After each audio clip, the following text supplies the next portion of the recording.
Olá, pessoal! Sejam muito bem-vindos no podcast 1818. Hoje com mais uma história incrível. Tenho certeza que vai ser mais um diálogo que irá impactá-los. E hoje nós temos uma pessoa aqui muito jovem, mas já com uma história de vida muito interessante, que vai compartilhar com vocês a história dele. E já peço a vocês se inscreverem no canal. Por favor, não esqueçam de fazer a inscrição. Por quê? Tem muita gente assistindo os vídeos e acompanha os vídeos, mas não vai lá e clica na inscrição, no seguir, né? E isso não é legal. Então, vamos lá nos apoiar nesse sentido. Então, também compartilhem muito. Não deixem de compartilhar. Isso é muito importante para nós. E deixe o seu like lá para o nosso projeto. Bem, então vamos para mais um 1818. Oi, pessoal, eu sou Ana Clara Lambert, estamos começando então mais um episódio, espero que a sua semana esteja sendo muito boa. E hoje eu quero só dar um aviso de lembrar para vocês que além do nosso quadro, que é o Diálogos que Impactam, que você está assistindo agora, nós temos mais dois quadros, que é o Histórias que Impactam e o Reflexões que Impactam. Eles vão sempre de quarta-feira, intercalando um o outro. Então, é mais conteúdo para vocês, mais coisas e conteúdos e informações chegando para vocês, temas. Então, não percam, vale a pena, confere os que já saiu, vê os que vai sair pra frente. Então, se você quiser estar sempre atento a tudo isso, clica no sininho de notificações. E vamos já então pro episódio de hoje, que estamos com o Anderson. Anderson, você pode, por favor, se apresentar pro pessoal que está assistindo? Boa noite, pessoal. Primeiro, agradecer a participação. Meu nome é Anderson França, tenho 31 anos, moro com minha mãe, moro com a minha avó. Sou um cara bem tranquilo, gosto de ficar em casa, gosto de ficar com a família. Acho que sou canceriano, então eu sou muito apegado à minha família e às pessoas que eu amo e que estão em minha volta, né? Então, eu sou mais assim, caseiro, tranquilo. Família. Família. Não parece 31 anos, viu, Anderson? Não é média, não, mas você parece ser mais jovem.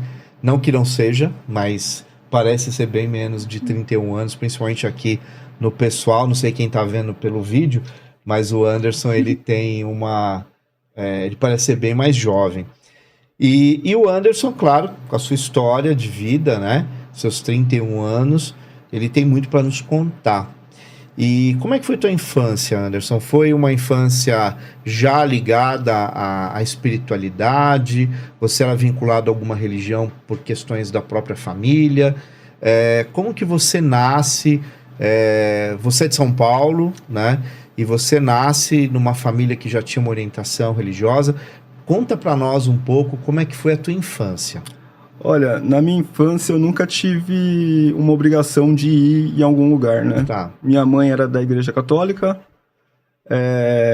ela ia com a minha irmã, mais nova, e ela me convidava. E eu ia normalmente em algumas datas comemorativas da própria igreja, né? Eu moro na freguesia e lá tem a paróquia São José. E eu ia mais em data quando era a comemoração do padroeiro da igreja. Ia algumas procissões. Tá. Natal, e também Natal, Páscoa, eu ia nos mais clássicos, né? E nunca tive essa obrigação na infância, né? Minha infância foi um pouquinho complicada, assim, para mim, mentalmente, porque eu não tive o acompanhamento do meu pai, né? Tá. E isso, principalmente no mês de agosto, me abalava muito, né? Nessa questão de... Às vezes eu ficava com raiva do nada, principalmente próximo ali do Dia dos Pais. Porque eu lembro da escola mesmo, todo mundo fazendo aquele presentinho pro pai, né? Preparando para cantar, e eu sempre ficava meio que menino rebelde ali, né? Quando tava fazendo alguma coisa, eu ficava pensando, para quem eu vou entregar, né? Eu tinha como referência ali meu padrinho, meu tio, mas era dolorido, né? Às vezes para minha mãe mesmo, eu entregava. Foi assim, acho que até meus 10, 11 anos foi um pouco sofrido isso, né? E, cara, minha conexão mesmo que eu senti com a igreja, eu falei essa parte da minha infância que foi um pouquinho difícil, mas assim, minha mãe batalhou muito, sempre teve dificuldade, né? nunca teve conforto, mas assim, ela sempre me proporcionou o básico, né? Eu tinha sempre um teto, luz, água, onde dormir, tinha educação, nunca passei fome, graças a Deus. E isso para mim me tranquilizou um pouco diante disso, né? Pensando mais para frente agora como adulto, né? Até minha parte de adolescência que foi um pouco conturbada ali, mas isso me ajudou bastante. E a minha infância eu brincava muito com meus amigos da rua, tudo. E tinha bastante casa abandonada, né, na época. E teve uma vez que a gente entrava nas casas, fazia alguma coisa, só que teve uma vez que eu pisei num prego. Ele entrou no meu calcanhar. Enferrujado. Enferrujado. Totalmente enferrujado, torto. E aí fui pra casa, né? Minha avó passou um remédio lá. O mertiolate ardia na época. E aí eu fiquei com muita dificuldade de andar. Mas não era tão grave, não era nada grave. Nem cheguei pro hospital. Foi em casa mesmo. E aí, tipo, eu não conseguia fazer muita coisa. Acho que foi umas 2 semanas com dor pra andar, né? E aí teve um dia que eu fui pra igreja sozinho, vontade. A igreja fica sempre aberta, né? A de lá. E eu entrei lá e me ajoelhei e fiz um pedido de cura, né? Pensando aqui, foi a primeira vez que eu tive um contato e, tipo, foi muito natural, foi por mim mesmo.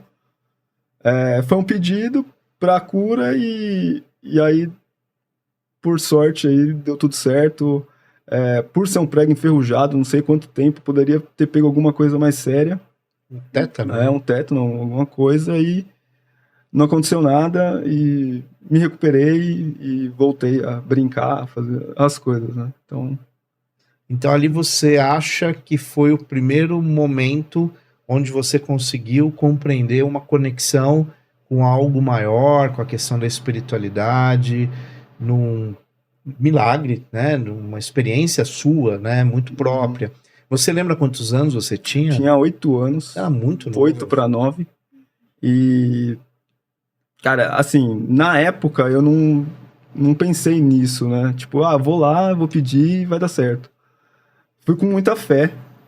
E aí, tipo, pensando mais pra frente, né? Já nos meus 20 e poucos anos, esse momento ficou marcado pra mim, né? Naquele tempo eu não compreendia, né? Só tava fazendo um pedido e, tipo, vai se dar certo. E aí, vendo por agora, né? Um tempo atrás, eu falei, pô... ali nasceu, acho que de fato, eu despertei a minha fé, né? Acho que ali eu despertei a minha fé. E depois você continua na igreja, você faz catequese, como que fica daí pra frente, né? Não fiz a catequese. Tá. Ia pra igreja, né? Comecei a frequentar um pouquinho mais. Mas, como eu disse, eu ia mais em eventos comemorativos, quermesse. Eu ia nesses eventos, assim. Nunca, tipo, carteirinha, sabe? Tá. Sábado e domingo. Tá. E minha irmã era mais, né? Minha irmã chegou a ser coroinha. Ela é mais velha, mais nova? Ela é mais nova. Mais nova. Ela chegou aí mais pra frente, frequentava mais. Eu era uma vez ou outra ali, mas assim, eu sabia que eu tinha que procurar alguma coisa, né? Tá. E aí você cresce dentro de uma família de mulheres, né? E você estuda naquela região, você vai tendo contato com pessoas que já praticavam outras religiões. Como que você compreendia isso? Você tinha necessidade de ter uma ligação com alguma instituição? Ou você sentia mais voltado por uma caminhada mais pessoal, de introspecção? Como que você lidava com isso na adolescência? Porque eu falo isso, que a adolescência é um período complexo, né? Todos nós sabemos disso, né? Você tem uma série de mudanças hormonais, mudanças mentais, a sociedade começa também a te ver diferente e você fica muito questionador em relação a uma série de coisas. Como foi lidar com essa adolescência nesse momento da sua vida de ainda não estar muito ligado a alguma coisa que te sustentasse espiritualmente, né? Eu acho que dos meus 12 aos 20 anos, assim, fiquei muito desligado, né, disso. 20 não, acho que até uns 17, alguma coisa assim. Tá. Foi o período de rebeldia mesmo. É. Fiz um monte de coisa errada ali, dentro da lei, claro. Mas Errada no sentido... aprontar, né? Coisas de adolescência. Coisa né? de adolescência. A irreverência de algumas ações, né? Que faz parte, né? Da adolescência, né? Que não seria algo errado, mas seria algumas transgressões que fazem parte também da nossa emancipação, né? A adolescência, principalmente essa questão do meu pai pegava muito pra mim, né? E quando eu era pequeno, eu não sabia como gastar essa energia. E quando eu fiquei adolescente, não soube gastar mais ainda, né? Porque eu já fazendo coisa errada. E... Era uma revolta que você tinha? Era uma revolta, eu ficava, por quê? Tipo, por que eu? Por que... E, tipo, é comum, né? Infelizmente, né? Você vê bastante casos assim, né? E eu ficava revoltado com isso e meio que não aceitava. E, sei lá, faltou um pai ali pra dar uns cascudos. Mas... aí, tipo, me apegava nos amigos, meus amigos, né? E queria sempre me enturmar com o pessoal. Acabei fumando cigarro para poder me enturmar com pessoas. Hoje eu penso nisso, eu falo, mano, como eu sou bobo. Como eu fui bobo. E bebida alcoólica, tipo assim, 17 anos, 16 anos, tipo, não é natural, né? E a religião ficou afastada um pouco de mim, né? E quando eu fui notar mesmo, meus amigos que eu achava que era amigo já tava em outra vibe, em outra distante, né? Meus amigos de verdade de infância, aqueles que brincavam comigo na rua, estão comigo até hoje, sempre me apoiaram, mas aí você vê que não é quantidade, né? E sim qualidade, né? Na amizade. E aí fiquei com a necessidade de encontrar um lugar, né? Voltei para a igreja católica, frequentei um pouquinho mais, né? Aí eu já ia um pouco mais do que antes, mas eu sentia que aquilo não era para mim, né? E aí, acho que com uns 19 anos, eu fui para uma igreja evangélica, fui conhecer, né? E tive, eu acho que a pior experiência da minha vida, dentro de uma religião. Não funcionou para você? Não funcionou. Eu lembro porque... a gente foi na igreja, foi lá na igreja. E aí o pastor começou a pegar os obreiros, né, que ele tinha e começou a fazer um passe em todo mundo, né. E aí ele fez um passe, foi fazer um passe em mim. E eu esqueci uma parte. Antes disso, eu tinha ido uma vez e eu questionei o pastor de algumas coisas que eu não estava concordando com o que ele estava falando. Né, sobre homossexual ter doença, o banda ser das trevas e não sei o que, e aí eu questionei isso, né? E aí, na outra vez que eu fui, não tive resposta clara, né? Da outra vez que eu fui, aprontaram essa comigo, que o obreiro pegou minha cabeça, né? E aí ele colocou a mão na minha cabeça. E aí ele começou a falar um monte de coisa feia, né? Tipo, eu sei que você tá aí, sai daí. E aí ele começou a apertar mais, usou mais força na mão, começou a gritar no meu ouvido. E aí eu lembro que foi até um momento engraçado, meus amigos riram de mim, né? Mas tudo bem. Ele apertou a minha cabeça, gritou. E aí eu falei, calma, amigo, não tem nada aqui. Relaxa. E aí ele me surpreendeu, porque ele falou, tá reagindo, não reaja. E tipo, veio um monte pra cima de mim. Aí nisso eu saí correndo. Nossa. E nunca mais voltei pra lá. Foi bem, bem louco. Eu falei, nossa, nunca mais entro aí, velho, nunca mais. E aí já descartei um lugar totalmente, né? Tá. Assim, respeito quem vai, tem amigo Sim. que vai lá. E tem várias, como qualquer religião, como qualquer sistema, qualquer filosofia, sempre tem pessoas muito sérias, como tem pessoas que infelizmente não são tão sérias, né? Isso em todas, né? Então é claro que a gente entende a sua colocação, deve ter sido uma infelicidade mesmo, né? Que você viveu ali uma experiência que não foi legal, mas que marca, né? O problema é que isso marca e fica ali uma ferida de certa forma, né? Eles têm sorte ainda, que assim, eu não vou mais. Mas assim, eu tive um amigo que ele teve uma depressão. Eu não sei se chega a ser uma depressão ali, mas ele ficou bem triste. E essa igreja reconectou ele com as pessoas, né? Ele, tipo, meio que parou de falar com todo mundo, meio que se fechou pro mundo. Só que aí ele já, com a igreja, né? Ele retornou a falar com pessoas. Então, tipo, salvou ele, né? Não deu certo pra mim, Sim. mas pra ele deu certo. E assim, e também existem várias, né? Diversas.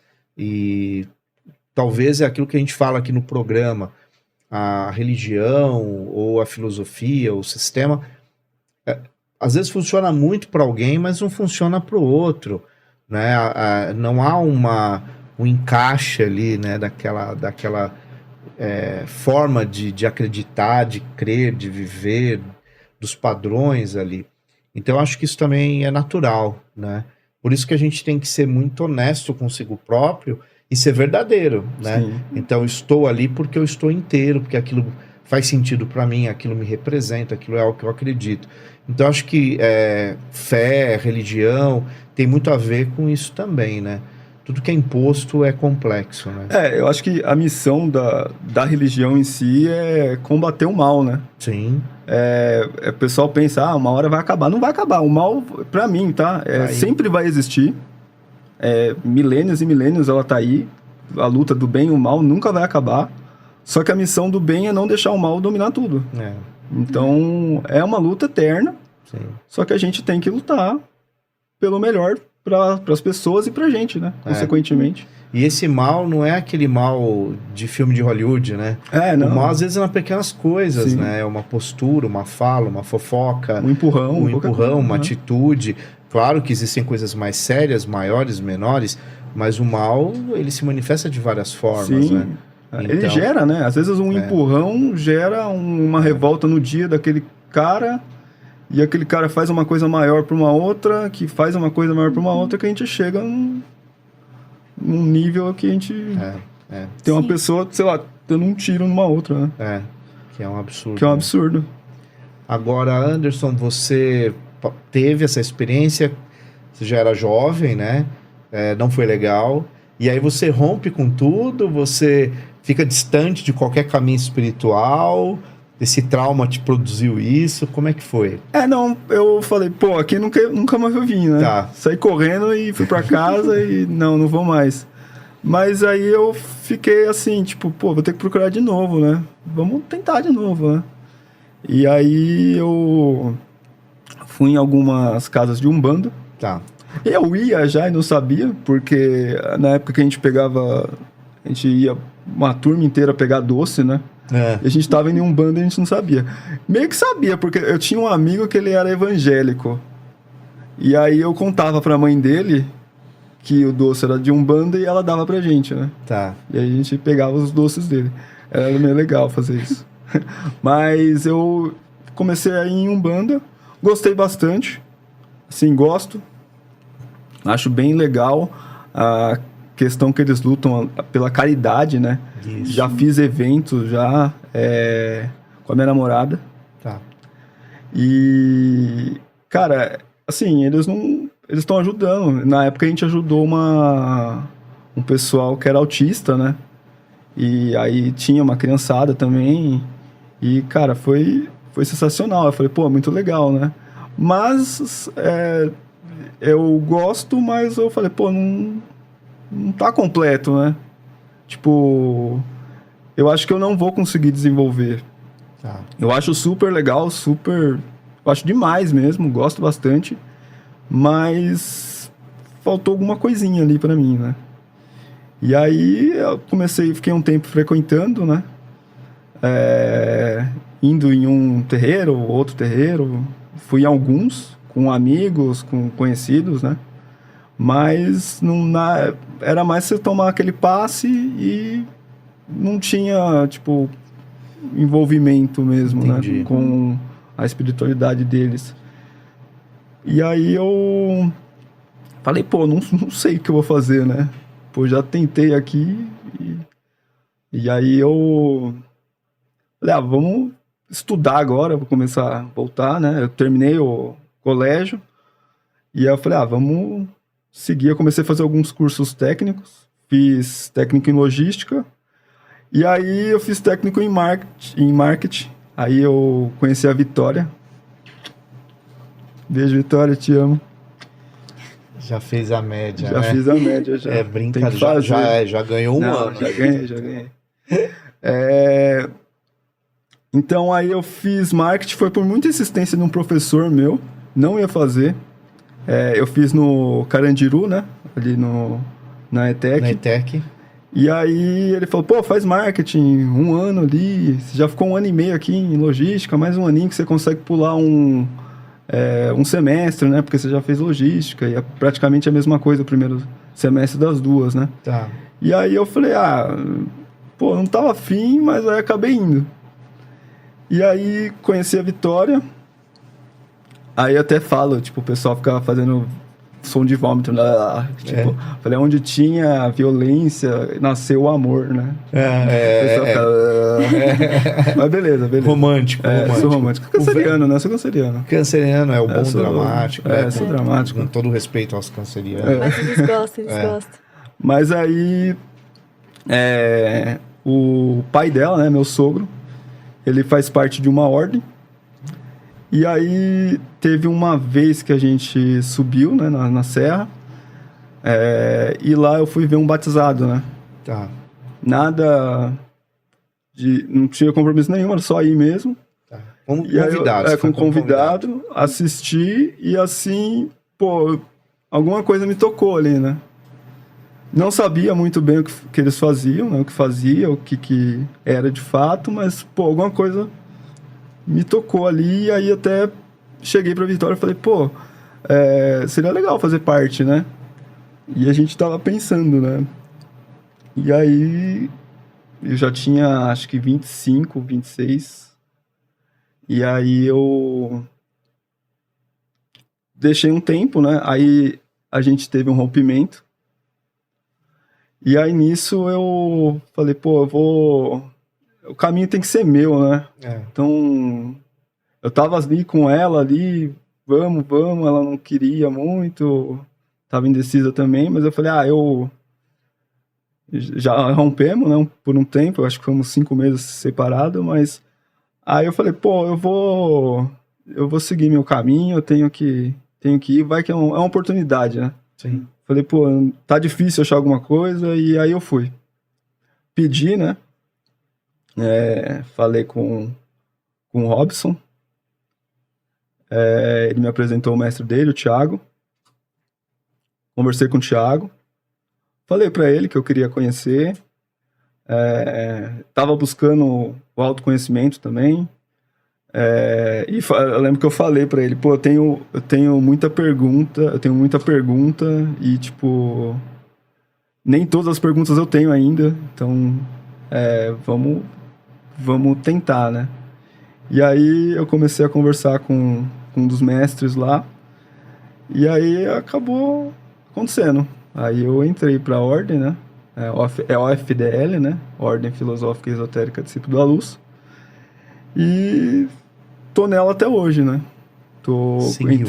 Entrei em 2019, foi 13 de outubro, e tô até hoje aí. Já vou pro 5º ano, né? Que já é um tempo bem interessante de caminhada, né? E é um trabalho de autoconhecimento. Como que vocês visam a questão da espiritualidade, autoconhecimento, nesse sentido? A gente... uma fraternidade, grupo de pessoas. Um grupo de pessoas, né? A gente é ecumênico, então toda religião é bem-vinda. Esse é um ponto já que me conquistou, né? Que não tem essa de, isso aqui não pode, isso aqui não pode. Então, tudo é ouvido. Espiritualista, eu acredito também, em espírito, em vida após a morte, né? Acredito. E a questão de ajudar o próximo, né? não só material. Tem também quando precisa. Sim. Às vezes trabalho físico, às vezes uma ajuda para uma pessoa de necessidade mesmo, que precisa de comprar alguma coisa. E também, cara, a conversa, né? Eu vejo que hoje em dia o pessoal precisa ser ouvido um pouco, desabafar um pouco. Eu acho que se eu tivesse isso na minha adolescência, muita coisa eu não teria feito, né? Eu não contei uma parte, mas assim, teve um tempo que eu tava com aquela turminha que fumava, que bebia. E aí eu lembro que uma vez um cara me ofereceu um massinho, né? Como fala? Não sei falar. É maconha, né? Não sei. Sim. E ela era mesclada. Então ela tinha pedrinha de crack e maconha. E aí eu, vambora, né? Só que, cara, quando eu peguei o negócio, parece que o tempo parou pra mim. O tempo parou e eu vi minha mãe chorando. Eu falei, meu Deus, o que eu tô fazendo? E aí eu recusei. E nisso que eu recusei, foi bem louco, porque o menino que tava comigo, ele teve sérios problemas. Não sei se foi depois daquilo, mas aquilo pode ter sido o início, com certeza. E ele não tá mais aqui, né? Ele faleceu há um tempo. Foi uma luta, foi internado, saí. E eu pensando, cara, podia ser eu. Eu pensei no amor da minha mãe, né? Minha mãe tem por mim. Eu falei, ela me salvou, né? Acho que o meu anjo da guarda ali, sim, conexão total com a minha mãe ali, que sempre orou por mim. Minha avó também sempre orando por mim. Eu falei, caramba, meu, que louco. Aí despertei aqui, joguei aquilo e saí fora, né? Fui pra casa. E falei, caramba, meu, eu fiquei meio que assustado, né? Depois do resultado, acho que depois de uns 4 anos que eu fiquei sabendo que o menino faleceu, eu falei, cara, podia ser eu, né? E aí, cara, foi bem louco pra mim, cara. Foi muito forte isso aí também. E eu reparei bastante, acho que foi inevitável, né? Como a ausência paterna, ela impactou a sua vida e como ela deixou, né, uma ferida gigante, né, na sua vida, em você. Hoje, como que você lida com isso? É difícil ainda entender, né, as razões e naturalmente eu percebi também o quanto a sua mãe, ela ocupou um espaço gigantesco até hoje na sua vida, ocupou e ocupa, ao ponto de você evitar algumas ações, não fazer algumas besteiras para não decepcioná-la, para não chocá-la e assim por diante. Então, como que é isso hoje para você aos 31 anos, pela sua narrativa hoje com uma conexão espiritual, com uma compreensão das coisas mais ampla, como que isso funciona hoje para você? Eu acho que isso para mim, no final das contas, foi bom, né? Porque hoje em dia, se eu tiver um filho, eu vou lutar por ele. E minha irmã recentemente teve um filho, né? Um sobrinho. E eu lembro que eu fui eu tava até falando com o pessoal, meus amigos, né, da ordem. E eu falei pra eles, eu vou pegar esse moleque não vai, ele vai ter que cuidar dele. Não, eu vou conversar com ele. Na hora que minha irmã falou pra mim, ela tava meio assustada, né? Eu tô grávida, não sei o que. Eu falei, não, vou te apoiar tudo, mas eu quero o telefone desse moleque, eu vou falar com ele. Eu marquei de falar na hora eu peguei o telefone, falei com ele, eu falei, cara, a gente vai se encontrar e eu preciso falar com você, porque você tá com uma responsabilidade grande junto com a minha irmã. Não é só sua, é dela também, mas você tem uma responsabilidade grande e eu não quero ver o meu sobrinho passar pelo que eu passei, né? E aí conversei com ele, falei os pontos de vista meu ali, exigi, eu falei, eu não quero que você dê dinheiro pra ele só, você tem que ajudar, né, na cuidar dele, a criação dele, mas eu quero presença. Eu quero que ele tenha um pai presente. Não quero o que aconteceu comigo. Porque isso pra mim, hoje em dia, eu vejo que passou. Pra mim tá bem tranquilo. Mas isso me trouxe um gatilho pra lutar. Pra evitar essas coisas, né? Se eu ver e eu puder cobrar, eu vou cobrar. E eu acho que isso acabou fazendo bem pra mim, né? Entendi. no final das contas. Quer dizer, você tirou de uma situação ruim, porque filho ou filha é responsabilidade do pai e da mãe, a paternidade é algo absolutamente sério e a maternidade é algo absolutamente sério, Sim. e cada um tem ali um papel fundamental no processo de formação de um indivíduo, né? No seu caso, infelizmente, você teve essa questão, só que você consegue, de certa forma, transformar um trauma, uma coisa que para você foi muito ruim, né? Porque é perceptível na sua fala, na sua trajetória, e hoje você consegue transformar isso numa visão de mundo de como é importante a paternidade, né? Sim, sim. Porque pela ausência dela, você conseguiu entender como ela é importante, né? Então, eu acho que, assim, de verdade, eu não acho que você tinha que ter passado por isso, porque só a gente sabe, né? Você sabe a dor que você passou. Mas já que passou, e agora o que vai fazer com isso, né? Então, a forma que você transformou isso talvez seja muito positivo, né? Até porque, infelizmente, esse é um cenário muito comum no Brasil, mas a experiência é extremamente individual, né? Você não tem como prever como a pessoa vai reagir, como a pessoa vai passar por isso, quais serão os efeitos disso, né? E, inclusive, até acho que nas escolas está sendo trabalhado mais, porque você viu um simples gesto de ter um evento só do pai, como que isso afetava, o que tem que fazer. Claro que tem que ter também para as outras crianças e tal, mas esse tato, né, essa importância de pensar sobre esse assunto, né, porque às vezes vira até tabu, né, algumas pessoas não querem falar sobre, então é importante falar, eu acho legal você conseguir falar sobre isso. Sim. Pensar esse coletivo hoje é uma demanda, acho que da nossa sociedade, né, tanto é que muitas e muitas escolas hoje estão adotando o Dia da Família, né. Aí tem alguns pais que são presentes, né? E se acham injustiçados. Pô, por que não tem o Dia dos Pais, né? Ou por que não tem o Dia das Mães? Porque... mas tem aquela criança que às vezes não tem a mãe, às vezes não tem o pai, e ela fica, de repente, numa condição de constrangimento, né? E a criança tem que ser muito respeitada, né? Eu sou bem mais velho, né, que vocês, e a minha geração e a anterior, não que meus pais, minha mãe me ama, né?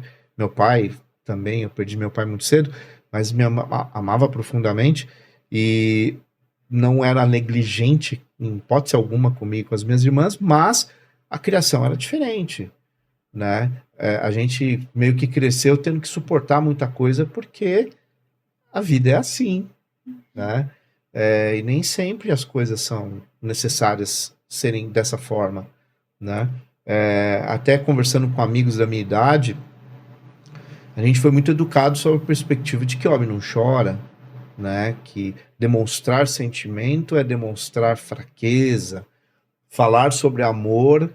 Você fez uma declaração para sua namorada, para Vitória, fazer isso publicamente não era legal, né? Você é menos homem, isso, né? mas lá no passado tinha serenatas, mas ali era um ato de cavalheiro. Então, são tempos diferentes, mas hoje há uma visão, sim, na tentativa de perceber todas essas particularidades, né? Porque dentro de qualquer escola, não importa o nível social, né? Não importa. Sempre tem a criança que, de repente, não tem o pai, ou não tem a mãe, ou tem uma condição que vive com os avós. Então, o avô e a avó, às vezes, é uma figura muito importante, né? Que também tem que ser lembrado, vô e vó. Então, é muito complexo, mas você é um caso que você narrou de um garoto que na escola ficava extremamente constrangido e triste na festa do Dia dos Pais, né? Ou no presentinho, né? Então, isso é fato. É um gesto simples, né? Fazia bastante diferença. O importante é a gente pegar esses gatilhos, né? E transformar uma coisa boa, né? Lutar por uma coisa boa. Não deixar... Não fazer o mesmo, né? Sim. Porque poderia ser uma escolha também. Ele fez isso, por que eu não posso fazer? Agora, viu, Anderson, tem também vários casos de homens e mulheres também, que às vezes até sem perceber, elas acabam reproduzindo o comportamento dos pais, Por quê? Porque a nossa sociedade, ela vive de modelos. Nós buscamos modelos. Então, modelo de caráter, modelo de honestidade, modelo de postura, de repente você tem uma área profissional que você... Por exemplo, eu sempre gostei de expedições, essa coisa da história, da investigação, da pesquisa. Então eu via os documentários do Jacques Cousteau, que foi um dos maiores pesquisadores de oceano e águas do planeta. Eu falava, cara, isso é um modelo do que eu gostaria de ser, né? De um dia me formar, me preparar. Então nós vivemos desses modelos, a gente se mira nesses modelos também. Por isso que nós temos que tomar muito cuidado com os nossos atos, principalmente diante dos filhos, porque eles estão nos olhando, né? Não tenha dúvida disso. Inclusive, essa questão sobre quebras de ciclos, né? Ciclos que são passados de geração em geração, eu acho muito legal, porque eu vejo que a minha geração, a sua geração, a gente teve esse processo dessas quebras. E eu acho que vem muito pela parte do autoconhecimento e do quanto essas informações sobre, existem outras formas de você lidar com um problema, ou de você educar, ou você... essas situações, então a gente tem mais conhecimento e mais base para poder perceber esses comportamentos, perceber essas características e mudar, e não passar isso para as próximas gerações. Então eu acho muito legal da nossa geração essa parte, e na sua fala fica claro isso, o quanto você buscava, você queria conhecer, você queria compreender, você tinha perguntas, porque você questionava, né? Para você ter uma pergunta, você precisa questionar o que está ao seu redor. Então eu acho isso muito interessante dessas novas gerações, que a gente está sendo incentivado, a gente está aprendendo, a gente está tendo informações para poder quebrar esses ciclos. E agora a nossa luta é para não construir outros círculos, nossa, tá difícil essa palavra, que são tão ruins quanto os que tiveram antes. Então é um processo de conhecimento, e isso eu acho muito interessante a gente trazer. Se você pegar até as famílias, né? As famílias, vamos pegar século XX, vai. Década de 20, 30, 40, 50... 60, 70, eu sou de 70, havia uma tendência muito dos filhos seguirem muito a lógica da família, né? Havia não um determinismo, mas era mais difícil você quebrar esses padrões, né? Tinha as exceções, claro, né? Só que às vezes era a lei de outrora, se tinha muitos filhos, né? De 10 filhos, de repente saía ali daquele modelo, daquela família. Hoje eu acho que vocês acabam tendo mais liberdade para esses questionamentos, né? E para essas mudanças. Agora, até pensando, né, na questão do nosso podcast, no seu caso, eu acho que o aporte espiritual ele foi muito importante também, porque de alguma maneira eu percebi em você uma chama de busca, né? De querer se encontrar dentro desse processo de autoconhecimento. É isso, né? Essa busca sua tinha a ver com isso? Desde quando eu notei, né? Daquele pedido que eu fiz, Sei. Falei, eu tenho fé, né? Ali surgiu, né? Minha fé, de fato. E ali eu falei, eu tenho que praticar alguma coisa, né? Não ali na hora, mas sim. Seguindo mais pra frente, eu falei, tenho que seguir, tenho que procurar o meu lugar, né? Sim. Tenho que também fazer o bem, né? Tenho Claro. que procurar fazer o bem, procurar ajudar as pessoas e lutar por justiça, né? Claro. Esse é o grande objetivo aí de todo mundo, né? Sim. Para um mundo melhor. Para um mundo melhor, né? E o Brasil é um cenário para isso, né? Porque infelizmente a gente acorda, liga os jornais, eu gosto ainda de ler jornal, né? Pode me chamar de velho, mas esse hábito do jornal ainda faz parte da minha vida. E claro que hoje, né, é tudo digital, mas e você, infelizmente, você lê notícias ruins o dia inteiro, né? Tá difícil você peneirar. E os cadernos parece que de cultura estão diminuindo, os cadernos de ciência estão diminuindo, os encartes, né? E está se abrindo cada vez mais espaço por político, mas sempre falando sobre corrupção. E aí o espaço de luta ele cresce nessa proporcionalidade, né? você acaba tendo muitas possibilidades de bandeira. E você, como jovem, como a Ana, eu acho que vocês têm hoje uma infinidade de possibilidades de luta que são incríveis em vários segmentos, né? Eu vejo também a parte que você falou do jornal. Eu tenho a sensação que o povo gosta de consumir informação ruim. Sim, Tipo, você vê um jornal, se ele não passar, acho que informação ruim, parece que ninguém vai ver, né? Porque coisa boa tem também. Tem também. Só que o pessoal gosta de colocar E a tem tragédia, mais. né? Eu acredito que tem muito mais notícias e possibilidades de coisas boas do que ruim. É que o marketing do ruim é muito forte. Primeiro ponto. E segundo, é regra de mercado, é demanda. Quer dizer, Com certeza. vamos pegar a internet. O que mais viraliza? Muitas vezes é o que não tem conteúdo. Infelizmente. Ou algo que tem um conteúdo polêmico, né? Polêmico. É o que vai gerar o engajamento que a pessoa quer Exatamente. comentar. Até na minha área aqui de comunicação, a gente tem uma frase que a gente fala muito, que é: você quer escrever algo bom e ninguém lê? Ou algo que não é tão bom, mas as pessoas querem ler? E é muito um dilema beleza, você pode escrever a matéria da sua vida, mas as pessoas vão ler? O seu objetivo é fazer com que as pessoas leiam? Então coloca uma polêmica no meio. Claro que não tá certo, né? Eu tô falando assim, uma questão hipotética, assim. Mas é muito isso. O que dá engajamento por exemplo, pegando da experiência que eu tive num trabalho que eu tive um tempo atrás, o que viralizava? Famoso.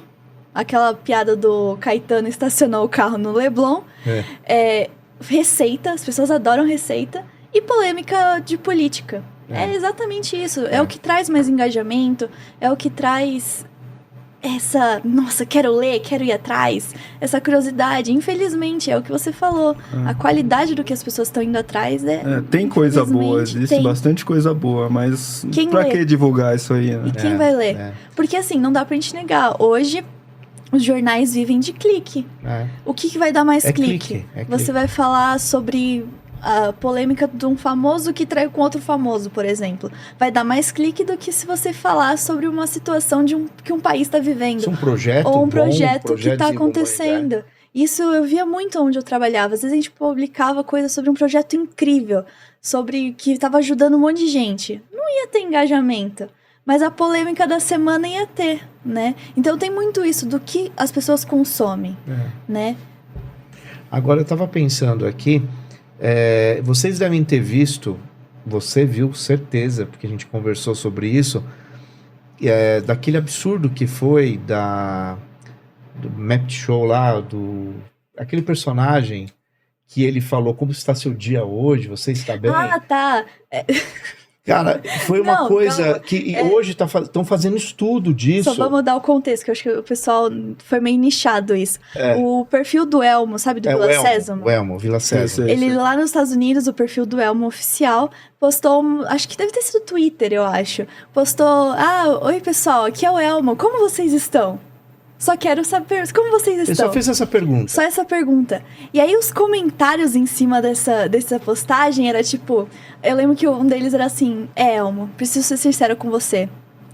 Não tô aguentando. E aí começou... Virou um divã. Virou no Elmo da Vila Sésamo. Começou as pessoas contando o dia delas e como elas estavam se sentindo mal. E aí, depois de um tempo, o pessoal de mídia social do Elmo publicou lá: pessoal, hoje eu aprendi a importância de perguntar para um amigo como ele está se sentindo. Vou começar a fazer isso daqui pra frente. E aí o pessoal começou a falar assim: precisou o Elmo, o Elmo da Vila Sésamo, um boneco, chegar e perguntar para as pessoas como que elas estavam pra gerar tudo isso. Então é uma discussão muito... A gente tem informação o tempo todo, a gente tá aprendendo o tempo todo, a gente tá acumulando conhecimentos o tempo todo, né? Conhecimentos, vocês entenderam, esse conteúdo, mas a gente perde o básico de ninguém sabe como o outro tá, né? Eu tenho a sensação, às vezes, que a tecnologia parece que fez o tempo passar rápido, né? Antigamente, eu lembro, quando eu era moleque, o ano durava muito tempo. Nossa, as férias de verão não acabava, e aí tinha escola, não acabava, chegava outubro, você não aguentava mais o ano. Hoje você já estamos em fevereiro já. Fevereiro. Já foi. E olha só, hein, eu sou bem mais velho que você e você com 31 tá com essa sensação, né? Claro que se explica, tem algumas coisas que explicam, hoje você tem muito mais responsabilidade, seu tempo é ocupado de outro jeito, tem uma série de questões aí, né? Tem o mundo do capital, tem o mundo do relógio, mas a sensação que a gente tem é essa mesmo, que é tudo muito rápido, né? E voltando, pensando essa questão da carência social, hoje vários analistas de vários segmentos profissionais estão estudando esse elemento do elmo, esse fator elmo, que é uma coisa assustadora, porque ele fez só uma pergunta que parece ser muito corriqueira e virou um desabafo mundial, né? Um desabafo, as pessoas estão carentes. Né? Mostra a necessidade que a gente tem de ser ouvido, né? Você falou sobre isso. Mas a gente só precisa desabafar. Às vezes. E você fala isso, por isso que eu lembrei dessa história. Você fala, né, de uma forma muito, muito significativa, ser ouvido, né? Como é importante isso, né? A gente ser ouvido, as pessoas pararem um pouco para te escutar. E aí sou eu que acredito, né? É o Marcelo Lambert dizendo que acredita nisso. Eu acredito que o aporte espiritual, né? E aí cada um dentro da sua fé, do seu sistema, da sua religião, da sua filosofia, ele te ajuda muito a ter esse acolhimento. E não estou dizendo pelo viés da ilusão, não, pelo viés do mundo de Alice, pelo viés das flores imagináveis, não. Quando o aporte é consistente, inteligente, discutido, pensado, analisado, vivido, isso te dá uma sensação de pertencimento diferente, né? Sim. Isso te acolhe, né? Então, hoje você é um homem, né, de 31 anos, um homem que ama, né? Claro, um homem que ama. Minha vida é só vitória. É só vitória, cara. Esse trocadilho você deve fazer direto, né? É bom. E hoje, como que você se vê, Anderson? Que tipo de gente que você se vê? Você acha que você já caminhou bastante, tem que caminhar mais, claro, né? Mas você já conseguiu lapidar bastante coisa aí dentro? Consegui. Eu acho que o tempo é a melhor coisa, né, pra gente, assim, porque a gente vai vendo nossos erros, vê por que veio aqueles erros e tenta corrigir eles, corrige muitas vezes. E, assim, depois que eu vi meu sobrinho, tipo, eu falei, pô, eu não vou deixar esse moleque errar da forma que eu errei muita coisa, né? Então, eu diria que sim, eu aprendi bastante coisa com tudo que eu vivi, e acho que hoje eu consigo pegar meu sobrinho e dar uns conselhos para ele. Cara, não faz isso, faz isso, foca nisso, porque muito do meu tempo, como adolescente mesmo, pela revolta que eu tinha, eu perdi muito tempo, né? Eu terminei a escola com 17 anos, aí eu parei de estudar, né? Aí eu voltei a estudar, acho que com 22, 23, mas assim, foram praticamente 4 ou 5 anos ali, tipo, de nada, né? Tipo, de só viver, sei lá. Tipo, parecia que eu tava vegetando, Você né? trabalhava nesse período? Eu trabalhava. Trabalhava com meu primo, né? Trabalhava com todo. E aí foi por um período, não era formal, era informal. Tá, entendi. Mas assim, foram 5 anos, assim, tipo, muito jogado fora, que eu vejo, né? Por uma coisa que me fazia mal, né? Essa falta, assim, de um pai. Mas, cara, já superei, então eu consigo falar tranquilamente agora. Mas eu acho que foi superado, eu acho que não tem que chorar mais não. E agora é bola pra frente e seguir, né? Sim. Estudar mais, crescer espiritualmente também. Sim. Agora por eu estar na ordem, tô aprendendo muita coisa. E vamos seguir, né? Claro. O tempo Profissionalmente, voa, né? hoje você está trabalhando com logística. Eu trabalho, na verdade, com frota, né? Tá. Eu sou analista de frota e trabalho com uns carrinhos aí. Tá. Uma frota grande. E é uma empresa grande, né? É, Que uma você empresa trabalha, grande, sim. muita responsabilidade. E a tua expertise de logística, hoje você está na prática, né? Trabalhando com ela na prática. Ela me ajudou bastante, né? Principalmente na época que eu estava mais no operacional. Tá, Porque você faz toda uma roteirização, né? tá, Que é uma parte que você estuda na logística, né? tá. Então isso me deu bastante ganhos, né? Me deu frutos. Hoje eu consigo cuidar de casa, né? Tenho o auxílio da minha mãe ainda, mas já consigo bancar melhor elas, né? Tá. Dar uma qualidade um pouquinho melhor. Tá, entendi. Agora, e tem uma questão, né, Anderson? Logística, o mundo hoje é logística, né? Sempre foi, né? É, mas hoje eu acho que tá... Hoje o mundo virou um pátio, né? É. Você compra uma coisa, às vezes, sei lá, 11 horas da manhã, os caras te entregam no mesmo dia, no final da tarde. Né? E é uma coisa muito louca, assim, Sim, né? sim. E por quê? Porque tem um galpão ali, tem um depósito ali, tem um negócio ali, tem um cara que entrega, e gerou muito emprego, gera muito emprego.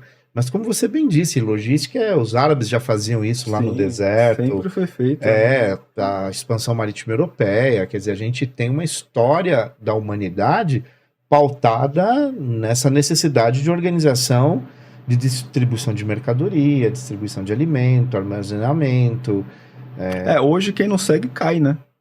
Quem não tem, É. cai. Porque hoje você, ainda mais com o poder da internet de você comprar e receber na hora, não tem conversa. Se você atrasou uma vez, eu te queimo ainda. Na própria rede social lá, eu respondo, falo que foi uma experiência ruim, vou em outro, se esse outro me atendeu... E oferta tem. Aí já é, o que mais tem oferta, né? E hoje a disputa não é só o valor da mercadoria, mas é o tempo de entrega também, né? E eu não tô mais disputando assim, eu sou do bairro X, tô disputando com o bairro Y ou o bairro Y. É mundo. Cara, eu tô disputando com o mundo. É mundo. Eu tô vendendo aqui, mas eu posso comprar da China. Posso mundo. comprar de outro país. Então, a disputa ficou muito acirrada. Sim. Muito.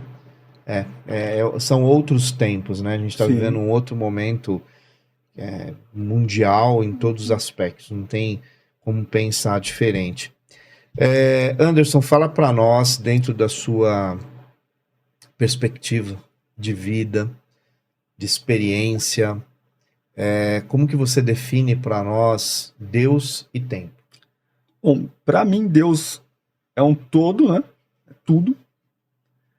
E o tempo, eu acho que o tempo é um livro grandão que ele deixou pra gente, pra humanidade escrever sua história, ler essa história e buscar a evolução, né?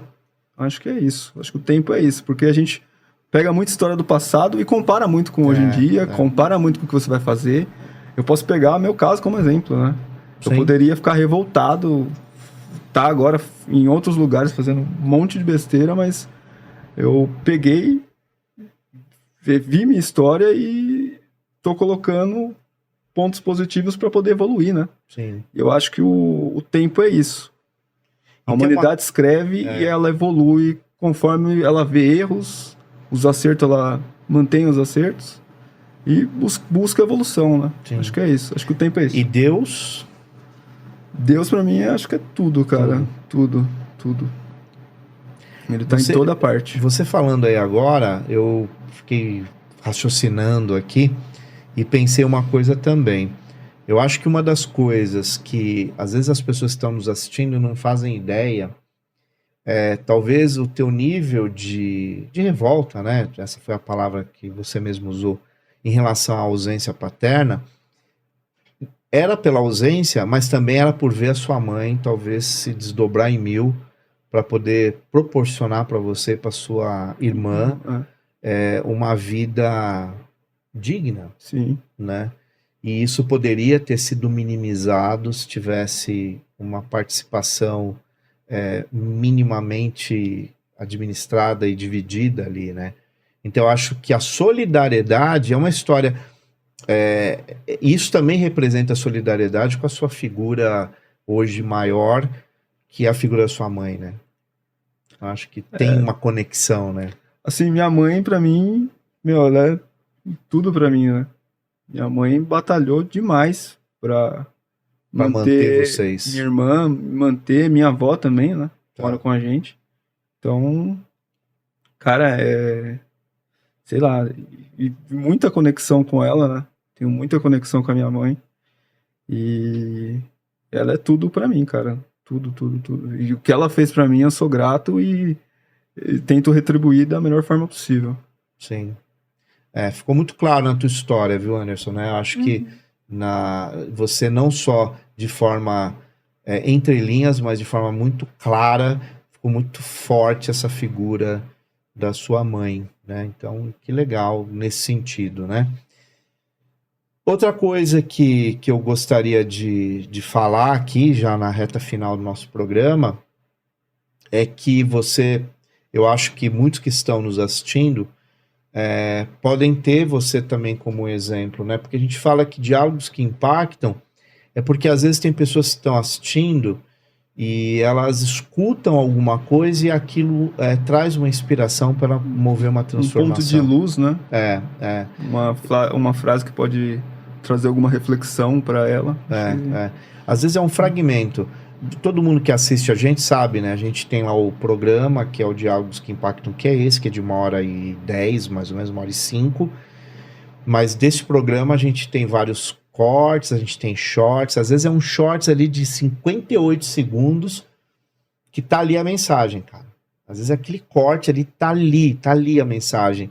E a gente sabe que alguém tá ouvindo em algum lugar desse planeta e que vai fazer sentido para alguém. Que seja uma pessoa, mas vai fazer sentido. Acho que isso tem muito a ver com a ideia do nosso programa, né? Sim. Eu vou só dar um oi para os nossos patrocinadores, que é sempre importante a gente falar. Claro. Primeiro, a RPA Produções, que é uma empresa de eventos. Então, se você precisa de algum evento específico, seja de pequeno, grande porte, então ele tem todo o preparo. Você vai conversar com o Rodrigo Águida, ele tem todo o preparo para poder fazer os eventos. E também para contratar de palestras também do Marcelinho aqui, todos esses tipos de produtos. Nós temos também a Noesis, que ela é uma empresa de psicologia para brasileiros que estão morando no exterior. Então, quem sabe como é difícil esse momento até... imagina você ter que fazer terapia numa língua que não é a sua. Imagina você ter que se expressar, né? Todas as coisas. Então, é importante, a Noesis ela é focada em profissionais especialistas nessa área. Nós temos a Bacari English School, que é para você se aprimorar, para você fazer os seus estudos de inglês, você aprender um novo idioma e alavancar sua vida pessoal e sua carreira também. E nós temos, por último, a Lute Benedetta, que ela faz nas nossas velinhas exclusivas dos nossos convidados. Então, é uma loja de velas. Nós temos a coleção dos 4 elementos, que tá ainda até o final de março. Então, fica ligado, porque depois disso você não tem mais como comprar essa coleção. É exclusiva e limitada. Então, que é dos 4 elementos. Entra lá no site, já garante a sua. E a gente tem o aroma especial do 1818, que tá muito bom. Queria muito que vocês conseguissem sentir o cheiro aí de longe. Tá muito bom. A gente tava até brincando antes do programa começar, que tinha que ter um perfume com esse cheiro, que a gente ia ficar colocando tudo aqui. Mas enfim, essa daqui é a sua. Obrigado. Já vou te entregar aqui no final. E Anderson, chegou o momento de você dar a sua mensagem final. A gente fala de diálogos que impactam, então uma mensagem que você acha que possa impactar as pessoas que estão assistindo. Vou ser bem prático. Eu acho que gentileza gera gentileza, né? Então, se você tiver a oportunidade de fazer o bem para alguém, faz o bem. Por mais que seja mínimo, faça o bem. Porque isso volta para você e vai repassar de uma pessoa para outra e melhorar a sociedade, né? Essa é a nossa luta. Acho que é isso. É isso. Muito bem. E você quer deixar suas redes sociais para as pessoas que quiserem conversar com você? Eu deixo. Você tem autorização aí para tenho. Para dividir? Ela confia em mim, eu sou fiel. Só tem que pegar, tá? Eu não lembro aqui. O Instagram, né? Ele é jovem, mas não sabe o arroba dele, né? O pessoal compartilha muito, né? @andifranca7. O Andy é com D mudo, então é AND. Tá. Franca7. Isso aí, pode me chamar lá. Lá no direct, se alguém tiver alguma coisa para te perguntar, alguma dúvida, um diálogo, né? Às vezes as pessoas gostam de trocar ideia depois Sim. pelo direct, e é bem legal essa troca, né? Até porque também a gente sempre fala, pessoal, deixa comentário no episódio, né? Sobre a sua visão, sua perspectiva, aquilo que mais impactou. E não só isso, hoje eu vou fazer o papel do Elmo. Como vocês estão hoje, gente? De verdade, quero saber. A gente conversa aqui nos comentários. Muito bem. Bom, primeiro eu quero agradecer profundamente a sua presença, né, de ter compartilhado conosco a sua história de uma forma tão honesta e tão sincera, e eu tenho certeza que isso vai trazer um ponto de luz, né, como você mesmo disse, para muitas pessoas neste mundão todo aí que a gente vive. Outra coisa, eu quero mandar um abraço para a família Martelota, né, que por coincidência é da namorada dele, a Vitória, e Só tem pessoa top lá. e tem um cara aí que é o Robson, né, que por incrível que pareça a gente se conhece desde o ensino médio, lá no Albino César, ali no Tucuruvi, e paro por aqui para não denunciar muito a nossa idade, né, lá do noturno do Albino César, lá na década de 80. Então, um grande abraço aí para os meus amigos, a família Martelota. E eu quero deixar aqui registrado como esse projeto, o 1818, ele está sendo gratificante, e como nós estamos aprendendo nesse projeto. E como nós estamos muito felizes em ter a oportunidade de levar até vocês discursos, falas, visões, perspectivas de pessoas diferentes. Pessoas comuns, como eu, como vocês, e que estão aqui tendo a coragem, muitas vezes, de compartilhar as suas histórias, a sua intimidade, muitas vezes, para que, de alguma maneira, ele possa ajudar todos nós. Porque através de um modelo, de um exemplo, de uma experiência, a gente cresce. E aí volta, né, na questão do ouvir, né? O podcast, ele nasce como uma mídia só de áudio, né? O podcast, ele era uma mídia que só era áudio. Inclusive, a gente tinha um podcast chamado Café com Marcelo Lambert, que era só áudio, né? E depois foi também para vídeo no YouTube, né? E a gente entende que já há muito tempo, né? Muito tempo. O primeiro que eu fiz foi o Conexão Odisseia. Uma hora o Leandro vai sentar aqui e explicar como era feito, porque nem eu sei. Era uma magia na internet que o Alexandre Abramson fazia com o Leandro. Já fazia um live em 2000. Fazia live. Era uma coisa assustadora. A gente fazia live. A gente chegou a fazer do México, com uma conexão que até hoje eu não sei como foi feito aquilo, né? De verdade, assim. Se vocês buscarem aí, pesquisar Marcelo Lambert no Google, tem lá entrevistas, assim, de muito tempo atrás, que nem se falava em podcast aqui, né? Nem se falava em ter canal no YouTube e ter engajamento, essas coisas todas. Então, eu tenho muito orgulho hoje de estar aqui no 1818, que para nós é um projeto que, cara, a gente está levando uma ideia de ecumenismo, de amor universal, que é a premissa básica do programa, né? E essa ideia da sincronicidade, de que ninguém que vem aqui é à toa, né? Então a gente está criando conexões e promovendo isso para quem nos assiste. Então fica aqui, né, muito obrigado em nome de toda a nossa equipe, que não é apenas eu, a Ana Clara e o convidado, mas a gente tem uma equipe. Produtor barra-chefe. O nosso Leandro Zermiani, que uma hora vai estar sentado aqui, o Diego, que já sentou aqui, o Rodrigo também, que é da produção aqui, são pessoas muito especiais. O bastidor é muito engraçado, vocês não têm noção. Eu já falei pro Leandro fazer aí um backstage, assim que fala. Não, não, a minha vou liberar aqui. Making off, desculpa. A minha ideia é fazer tipo um episódio do The Office à parte. Com as reações, ia ser legal, com as coisas que acontecem no bastidores. Quem sabe um dia chega. Uma hora a gente vai soltar o pessoal aquecendo voz aqui. Vocês não têm noção, eu sou o único que tô fora dessa. Ah, tá. Mas vocês vão ver como é divertido. Ah, tá. Então, pessoal, é isso, né? Eu finalizo o 1818 de hoje pedindo para você se inscrever no canal, pedindo para você deixar seus comentários, não esquece do like aí no canal, no episódio, né? E, por fim, compartilhar muito. Anderson, você que é jovem, compartilha muito. O programa precisa desse movimento. É o Triple C, curte, comenta e compartilha. É isso, é isso.